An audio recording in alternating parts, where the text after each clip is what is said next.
mastermind. My chosen subject. I hope we know what your chosen subject is. Liverpool's Premiership victories in the last 30 years. Mike McGurk is a Manchester United supporter. Mike. Yes. Some weeks ago, as I mentioned, you sent me information about your life.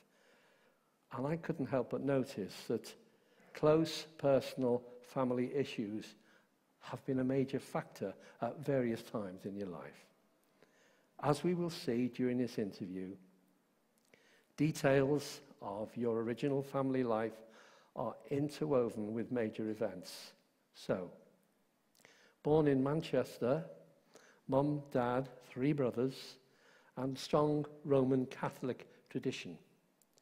Your dad was a sergeant major in the parachute regiment and was very strict.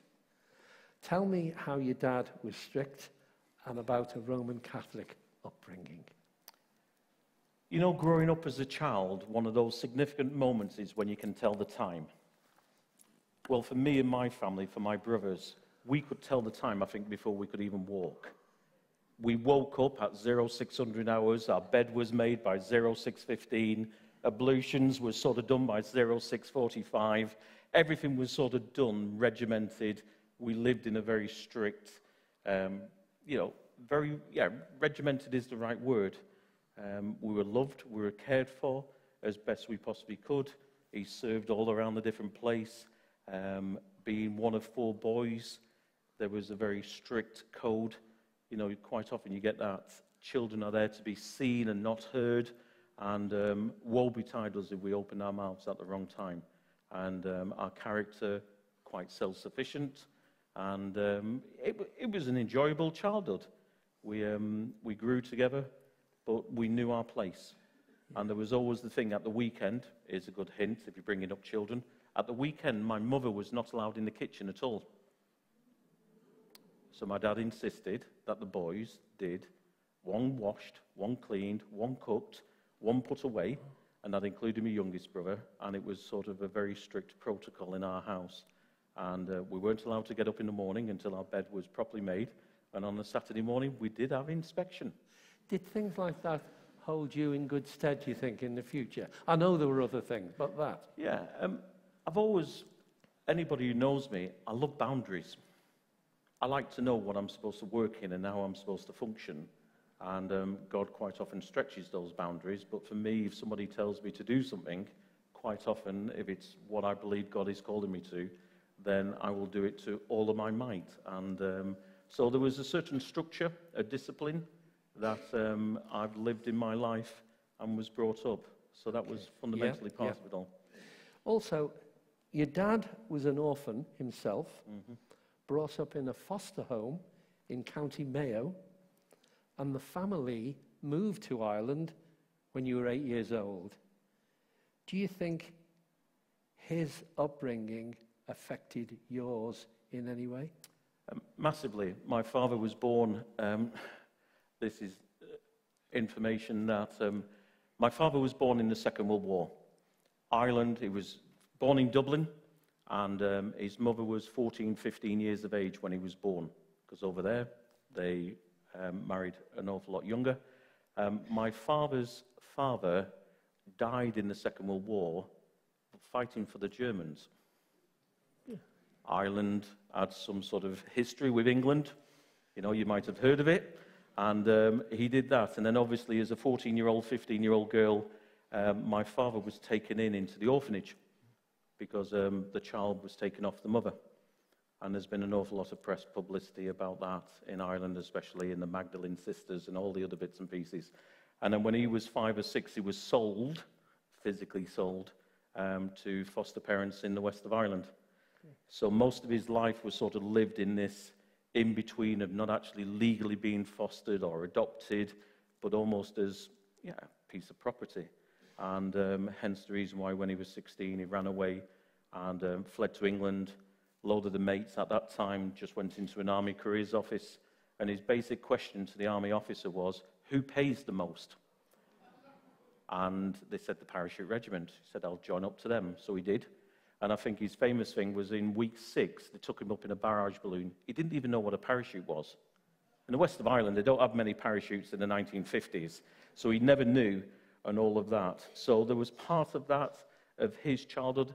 The other thing for him was he struggled in relationships. He struggled with his foster parents, Annie and Jimmy, and just forming relationships because he never quite knew his identity, who he was. And probably the influence that had on me was relationships are probably real key to me. See, a lot of that you can see now looking back, can't you? Absolutely. And, I always sort of, I remember, and later on I might actually say something about this, but I'd never, in the years that I knew my dad, he'd never actually said that he loved anyone.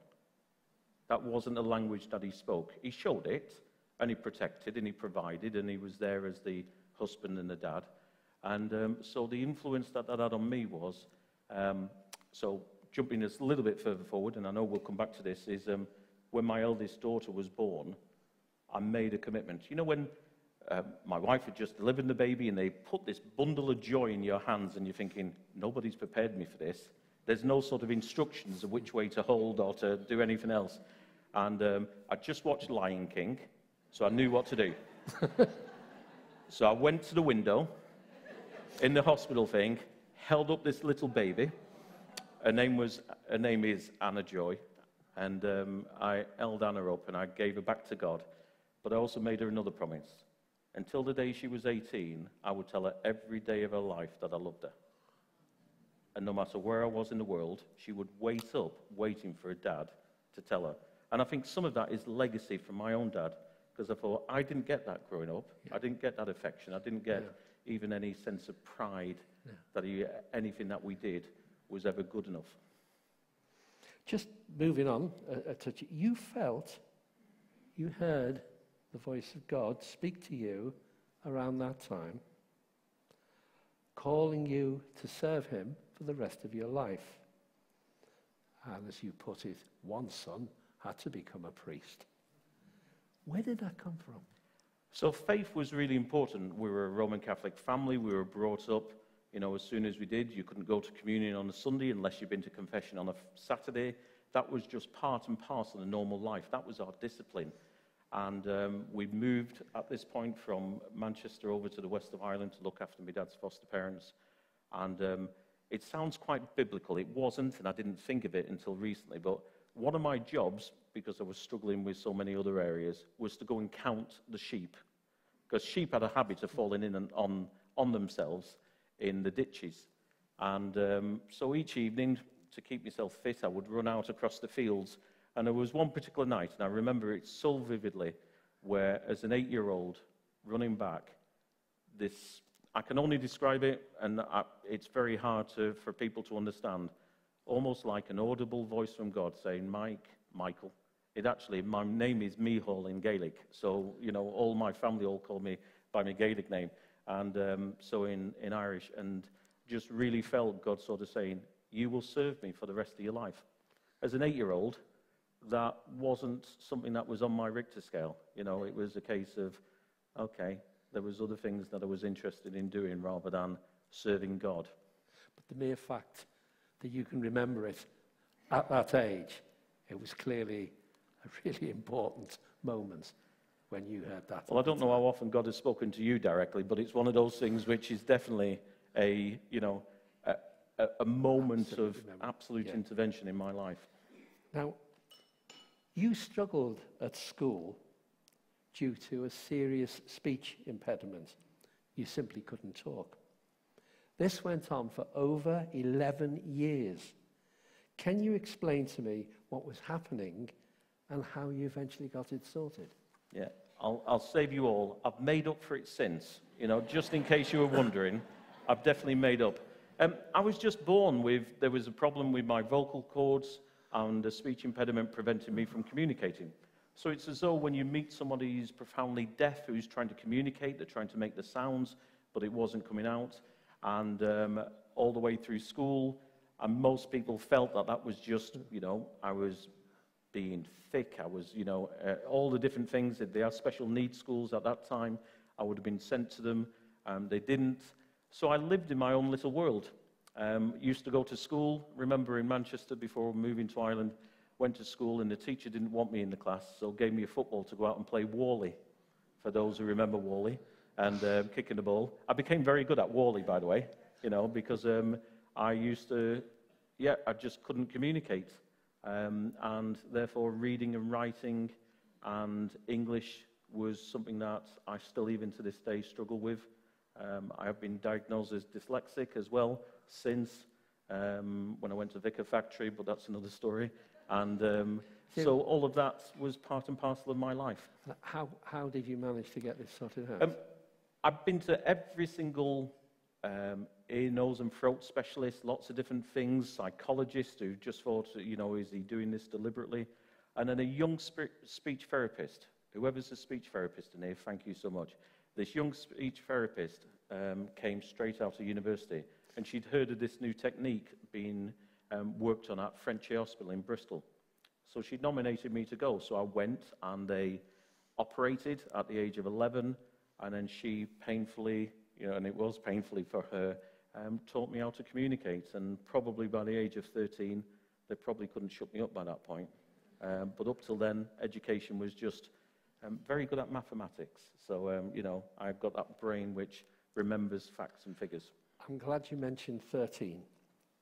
You preached your first sermon at 13 and felt called to the priesthood.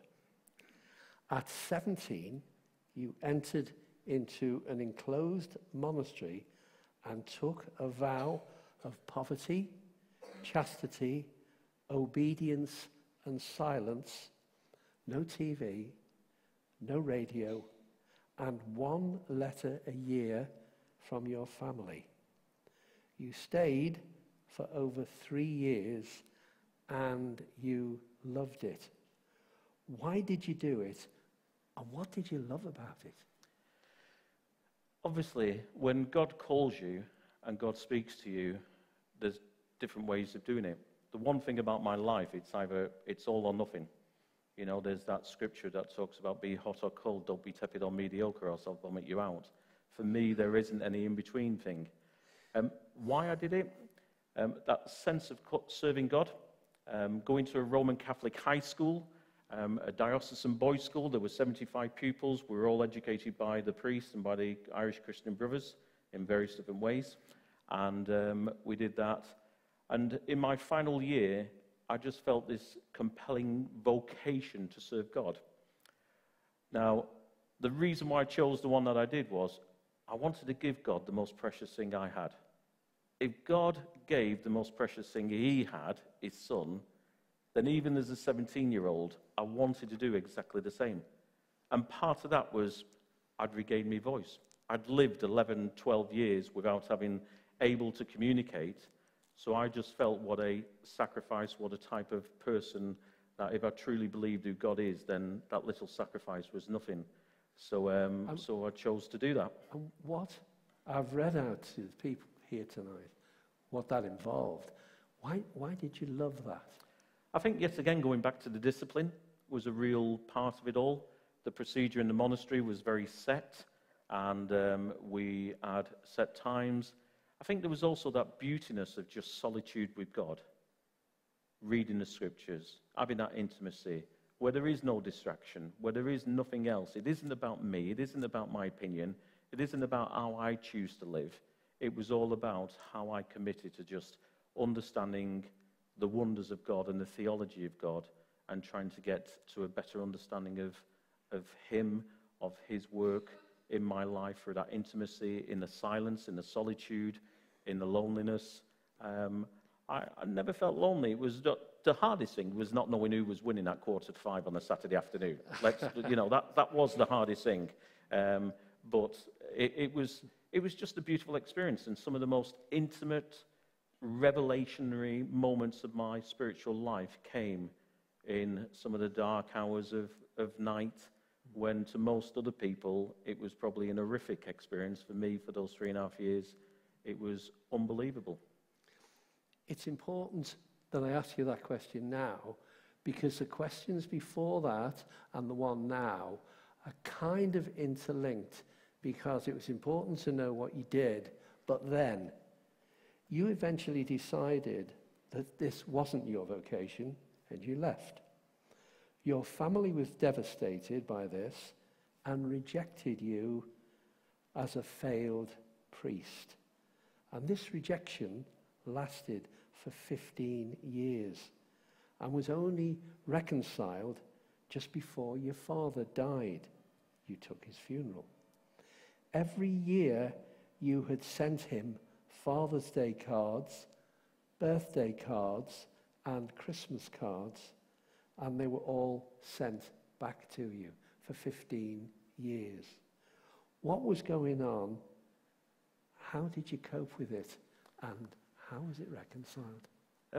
I think ultimately the reason why I left the priesthood and the vocation was feeling, as I said, hot or cold, don't be tepid or mediocre. It just became tepid and mediocre for me. And that might seem a strange occurrence of thinking, how can anyone be from 4:30 in the morning till midnight praying, just being with God? But it just became routine. And that was a real struggle for me. And my spiritual director in the place said, actually, you are not called to this community, you are called to the community out there. And locking yourself away wasn't the exact thing that God was calling you to do. Knowing the consequences, the west of Ireland at that time was a unique place. And if anybody had ever left the priesthood or was a failed priest, I wasn't allowed back in my village. It literally was, you were cut off, you weren't allowed to go back, and it probably was about 18, 20 years later that I actually plucked up the courage to even set foot back in Ireland, never mind about my village. And so there was part of that, knowing what that meant for my family. The priesthood put me on a plane. I landed at Manchester Airport when there was only 2 terminals. My family met me at Manchester Airport and put me on another plane to go to Guernsey in the Channel Islands. I wasn't even allowed to return home. Really? And that was something that I knew, that my decision wasn't just affecting me, that it was going to affect them. And in fairness, I knew the consequences. Whether I agreed with it or not wasn't my thing. I just had to be responsible for me and my relationship with God, and know that God would have to work in their lives. It did take a long while. They refused to participate in our lives. When I met my wife, they boycotted our wedding, didn't really know our children. It was a very tough and lonely place. But there was that scripture that talks about honoring your mother and father. And that was hard, because in some ways they didn't deserve it, but in other ways I knew that God was prompting me to do that. So deliberately for my dad, it was tough when you go out, you write a letter, you write a card, and it's returned back to you. But it never stopped me from doing it for 15 years. No. And it was heartbreaking. I remember one Christmas day, sat at the window, and my wife was sort of saying, "What are you looking at?" And I just wanted to see my father walk down the street. And that was hard, but at the same time, I believe God was in it all. And maybe God was teaching me something through it, not just, my dad. And eventually, we were at Soul Survivor, and I'd taken a load of young people along to Soul Survivor, and there was a thing about Healer. That song was out at that time. And for those people who know me, worship is a real big part of my life, and God speaks to me through as we're singing. And everyone was going out for physical healing or emotional healing. I actually went out saying, "God, you're going to have to heal my dad's heart and protect mine in it all."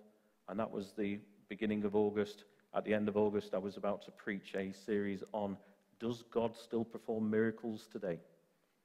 That was my title. And just before I left home, my dad phoned me up.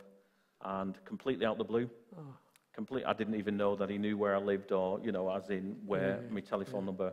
And he just sort of said, "I think we need to talk." And then he realized he had 3 months left to live. So went round. That was an interesting conversation, as you can imagine. It was a very interesting church meeting as I'm standing there in front of my congregation thinking, does God perform miracles? Well, maybe I've just had one. And I was a crumbling wreck that evening, if I'm honest. And but thank goodness there was that reconciliation, if it was 3 months before he died. Yeah. And, one of the great things was, as we reconciled, he said, "Will you conduct my funeral?" And I sort of said, "No." And he said, well, why not? Is it because, you know, I'm Roman Catholic and you're Anglican? I said, no, I know the priest really well, which I did. He wouldn't have a problem with that. He said, is it because you're my son and you're going to be so emotionally involved that you wouldn't be able to do that? I said, no. He said, well, why is it? I said, well, at funerals, you're supposed to say something nice about people. What the heck have I got to say about you? You know? And that was my opening preach, you know, my opening line. And his final dying wish was I took him back to Ireland to walk the land that he was from, which was part of his life. So he managed that. I mean, west of Ireland isn't that far away, but it took us 3 days to get there, a day over there, and then 3 days to get back. He physically couldn't do it. And then slipped into a coma shortly after. Okay. We're going to take a break now, and we're going to watch a short DVD. In the second part, I want to talk to you about meeting your wife, Nicola, being called into the Church of England, and other life-changing family issues. So, do you want to tell us what this DVD is about before we watch it, and why you brought it here tonight? Yeah, I mean, you can hear stories, you can hear people's lives, and you can think, well, that's different, or that's everything else. There's a basic question for me of, will you follow? And that's been my question every single day. Today, God, I choose to follow you. I choose to follow you through the good times and the not so good times, in the high places and the valleys. And this video, every single time I watch it, just reminds me of the choice I make tonight, I make today, and I'm going to make tomorrow. Let's watch it now. It's life-changing stuff. Yeah. Mike, you briefly mentioned, and we'll pick up the story again, you moved to Guernsey, lived life to the full, went to church a year later, and felt God speaking to you very clearly. You recommitted your life to him, and you moved back to Manchester for a fresh start. You moved on the Thursday, got a job on the Friday, got involved with street evangelism on the Saturday, went to church on the Sunday, and met your wife. You met Nicola, proposed to her 3 days later, and married her 3 months later. You've been married for 28 years, so you got something right. Tell me, please, about Nicola and how special she is to you. It's very hard to actually explain how special Nick is to me. I'm an extremist. I don't know if you've noticed that yet or anything else, but I do live life to the full and quite an extrovert. So God gave me a contemplative, quiet, spiritual, not very sociable person to be the opposite of everything that I am. And she's probably one of the most spiritually astute, akin women I've ever met in my entire life. She puts me to shame with her spiritual understanding, her reading, her knowledge, her just calming influence, which is probably a great reason why we've been married 28 years, when you've got somebody who's would be here, there, and everywhere. So a great voice of wisdom, an incredible mum. You know, some people talk about vocation, and actually the vocation to be a parent, the vocation to be a mother or a father is really significant. She's had her battles, she's struggled with so much, she struggles with her own mental well-being. From day one, it was definitely never going to be possible for her to hold down a full-time job, and therefore we've just sort of committed to being and living within our means and doing everything that we can together in ministry and in life. And yeah, closest friend I've got. Various jobs followed. Probation work, funeral director, driving instructor, event manager, youth pastor, and pastor of a Pentecostal church for 12 years. You started a family, 2 daughters, and life was good. You were very content. So, fairly briefly, how did you go from all that to the Anglican Church? What a great question. You know, God works in mysterious ways. I was I was with J. John. You might have heard of a guy called J. John. We were doing an event in Lincoln Cathedral, and I was co-hosting it with J. John. And we're doing lots of things all around the country. And in Lincoln Cathedral, God yet again opened his mouth. And while I was there was a very clear calling on my life to become a missionary in the Church of England. That was the phrase. And I was thinking, but why, God? I'm leading a very, great church, lots of things, financially okay, worship incredible, teaching great, raising up laity. The last thing I wanted to do was to come into a traditional church.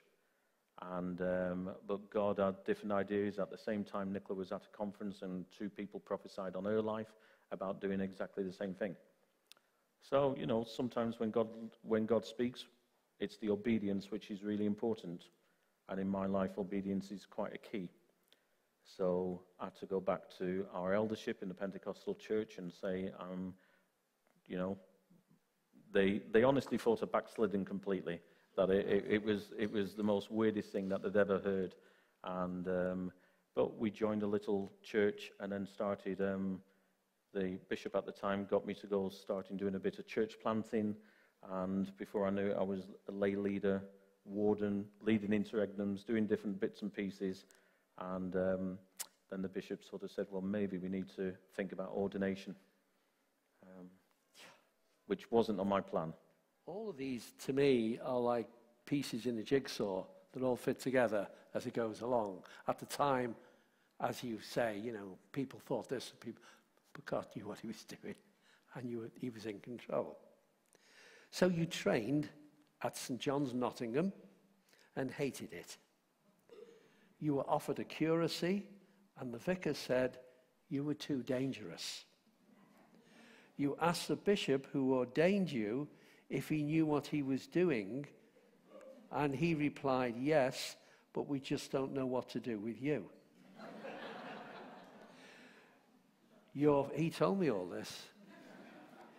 Your first curacy was in a tough area of Manchester, and you were offered your first full living at Christ Church, Harper Hay, ranked at the time #1 most deprived parish in the country.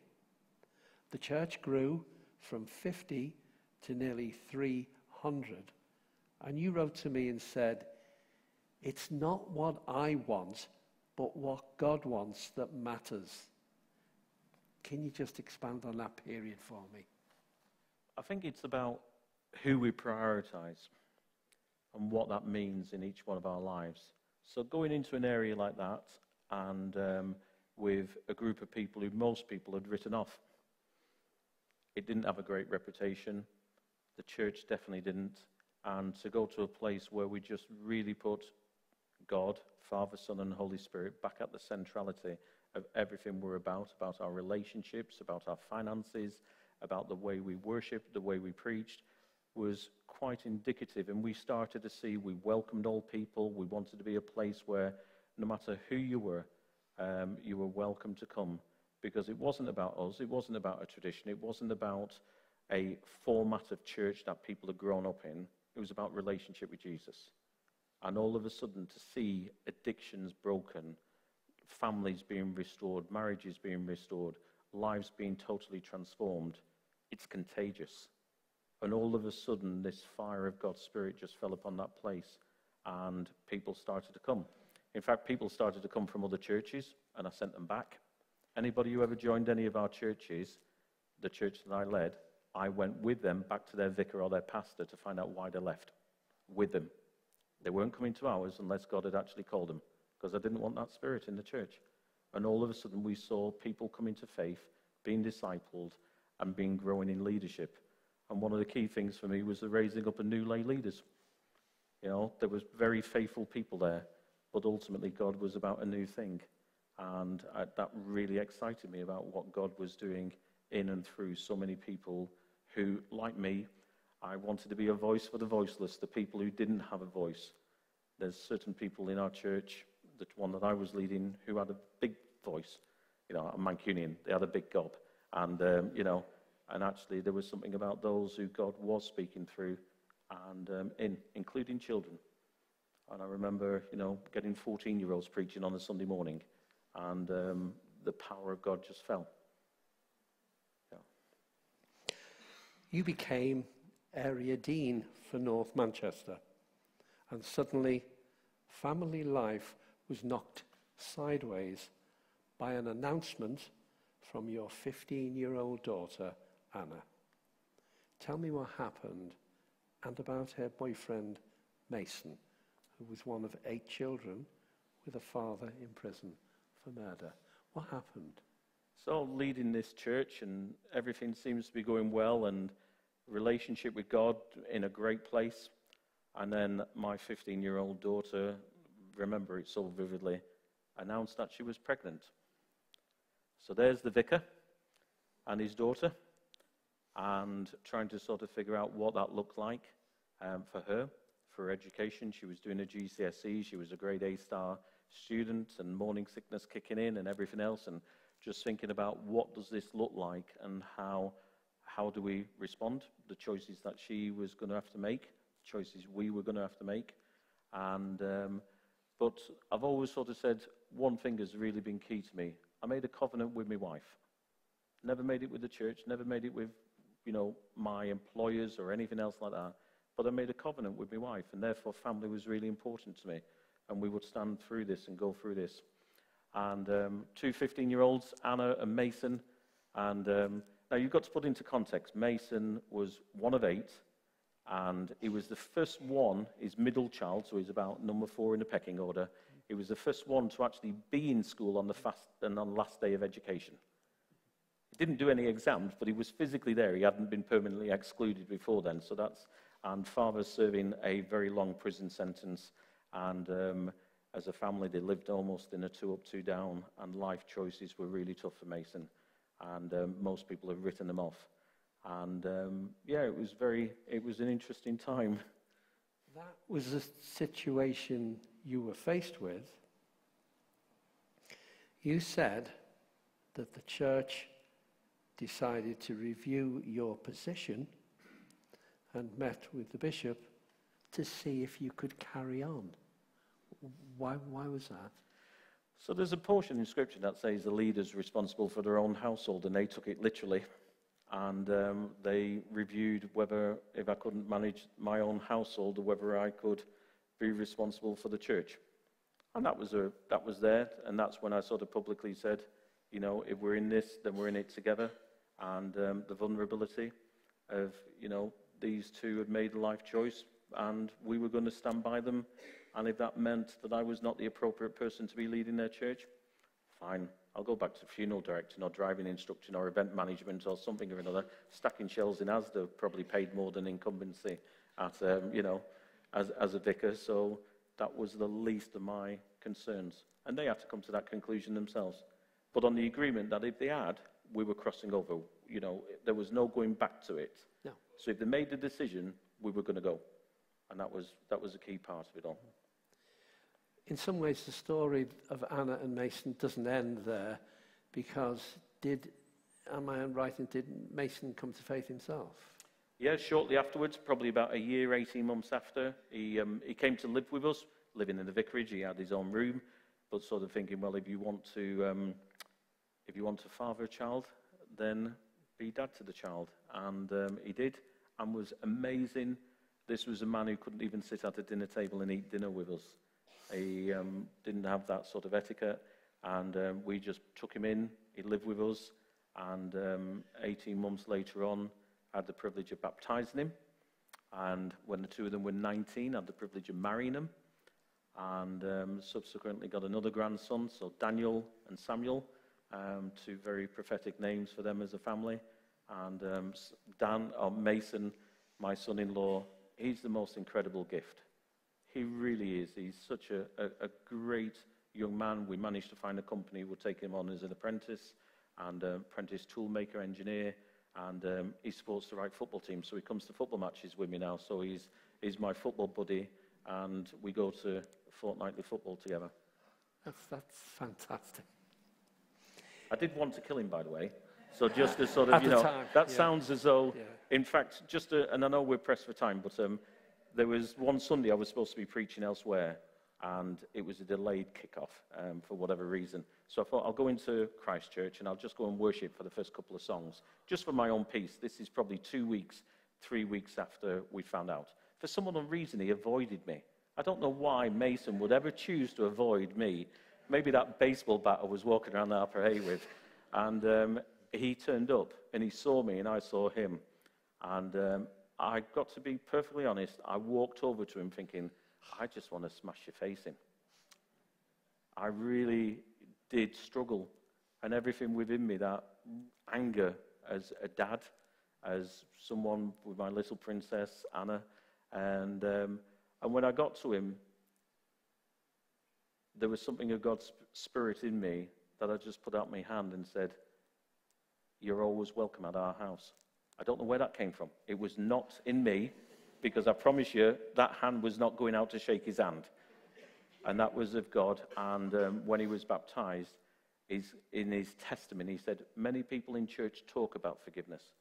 This man demonstrated it. And there's something about that. Our actions do speak louder than our words. And that was God, because I promise you, with all integrity, it was not my heart to go over there and do that.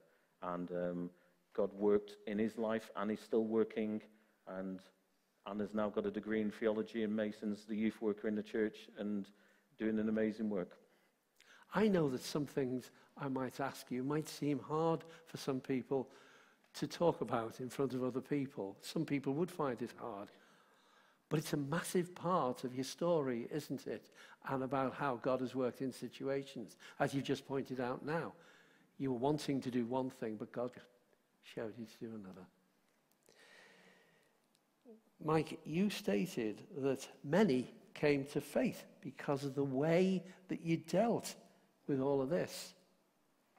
And it gave permission for people to come in vulnerability. Can you expand on that? When you live in a community like that, where everyone sort of thinks the church has got it all together, everyone's perfect, especially that person up the front wearing the piece of plastic around the neck. They must be so holy. Now, I know you do have two very holy people here, yeah? They paid me to say that, but actually, but ultimately to be able to stand in front of your congregation and saying, I need your help. If we're in this, it's going to be tough, and we're going to go through it. And we're not perfect, but we are loved by God. There are choices that we make, and the question is, will you follow? And through our own vulnerability and through our own weakness, will you follow? Follow God today. I'm not worried about next week or next month or next year. Actually, just make the decisions that are right today. And if you've made a mess, okay, but God's in that. Don't worry, we can move forward. And allowing people to share some of their stories that they've hidden, people who came out who lost children or had abortions or other things, and it was really a tough time for us as a church as we went through that, and people just shared out of their vulnerability, and they were pointed to Jesus. Not me, not us, not anything that we could achieve, but the power of the Holy Spirit working in their lives and just ministering by God's grace. And yet again, that was quite contagious, because it gave people permission, the broken of the community, who never felt they had a voice or a place or a home, just to know that they could come with whatever problems they had, and God would love them. We're bringing the story more or less up to date now. In February 2017, you felt called to move to a foreign country called Liverpool. As a Manchester supporter, who are currently about 30 points behind us, they foolishly offered you the role of Archdeacon of Liverpool. As you say, a normal bloke who has lots of struggles with education, reading and writing, but is willing to offer to God everything, including my fish finger butties. How is that going? Well, I'm probably the wrong person to ask, since two of my bosses are sort of sat here, Matt and Mike, but, I always call them boss. I think it's going amazing. I love our heart where we're asking God for a bigger church to make a bigger difference. More people knowing Jesus and more justice in the world. and that's the filter in which everything happens. The reason why I mentioned about fish finger butties, I've always sort of, in some ways, put myself down. I still struggle reading, I still struggle writing, I still struggle with so many different areas of my own life, but God works through that. And there was one day I had a vision, a dream of standing before Jesus and someone standing beside me with a Harrods hamper. It had the most incredible ingredients in that I couldn't even pronounce, never mind about read. And but I had my fish finger butties, my 5 loaves and 2 fish. And I just sort of said, God, if this is what you want, have it. And there's something about that story where the young child who presented the 5 loaves and 2 fishes, I'm convinced, didn't expect anything in return. Because the disciples didn't think that Jesus was going to feed everyone, and the boy definitely didn't. And actually, there is something for me in my role now as Archdeacon of, I come with what little I have, but I will give it unreservedly, not expecting anything in return, because I want to see more people knowing Jesus and more justice in the world. Because I believe that's the way forward. So in the little I have, fish finger butties are very important to me. And, I think God's quite partial to fish finger butties, Mike, you're the Archdeacon of Liverpool. And we get a lot of people at this church who have no Anglican background whatsoever. Hallelujah.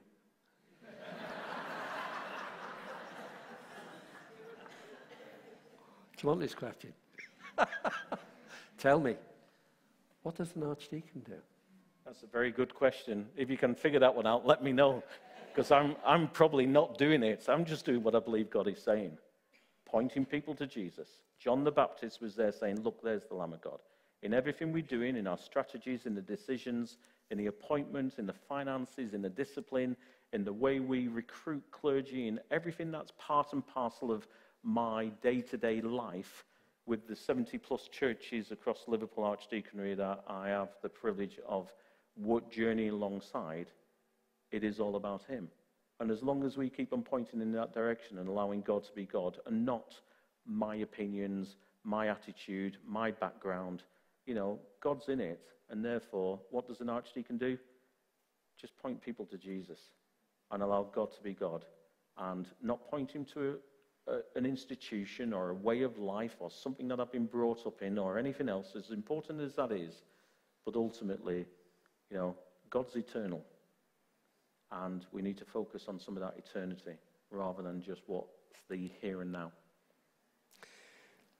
Mike, as ever, an hour seems like a couple of minutes, and we come to a final question.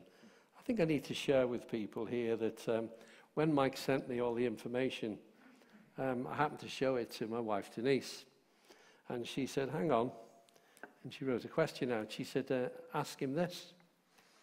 And I looked at it and I said, he won't answer that. But okay, I'll put it in. And I sent the questions off to Mike, and he came back to me, and he said, I think you need to do this, you need to do that. But your last question? I said, yeah. He said, make sure you leave that in. It's true, isn't it? Yep. Yep. So this is it. People say to me that they have a strong faith, but can't hack the church. How can we make the church relevant in today's society? It's a common question, and I think maybe we're asking the wrong question. So it's a great question, don't get that wrong, but maybe it's the wrong way round. So often we're looking for the reasons why we can't hack church. But what is church? That's a fundamental question. Church is about our relationship with God. If I live my life according to what God is asking, church should be the most attractive place on this planet. Because that's where God is. That's where the people are. Therefore, we should be the most welcoming. We should be the most hospitable. We should be the most generous.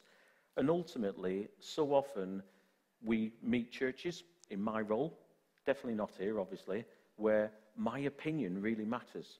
History is so important. And actually, the reason why people can't hack church is so often because what they see church to be is a poor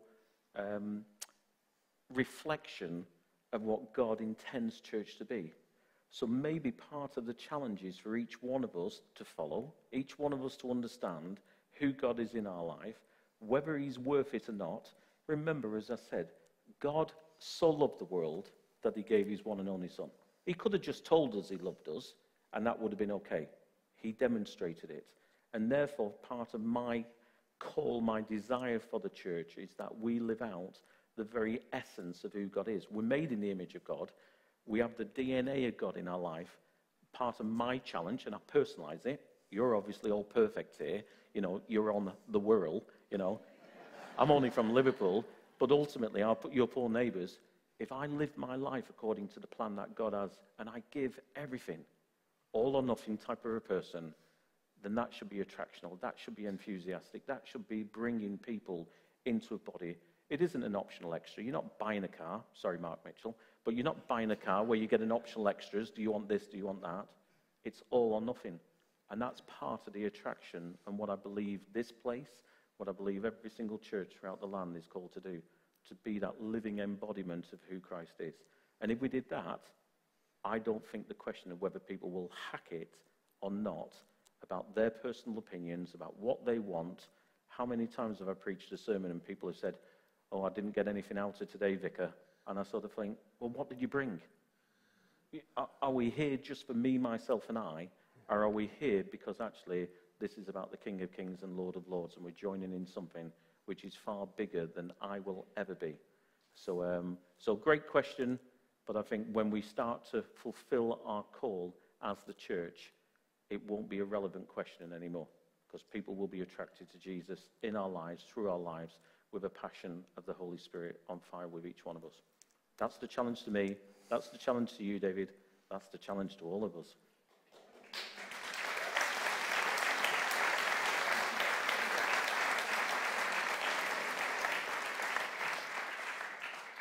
Mike, it has been great sitting talking to you. We've listened to absolutely everything you've said. You've taken us on a journey from beginning to now. And every bit's been important, every bit's been relevant. And it's all been God-centered right the way through. We're going to finish up with a song that Anna has brought to us. But before we do that, ladies and gentlemen, Mike McGurk.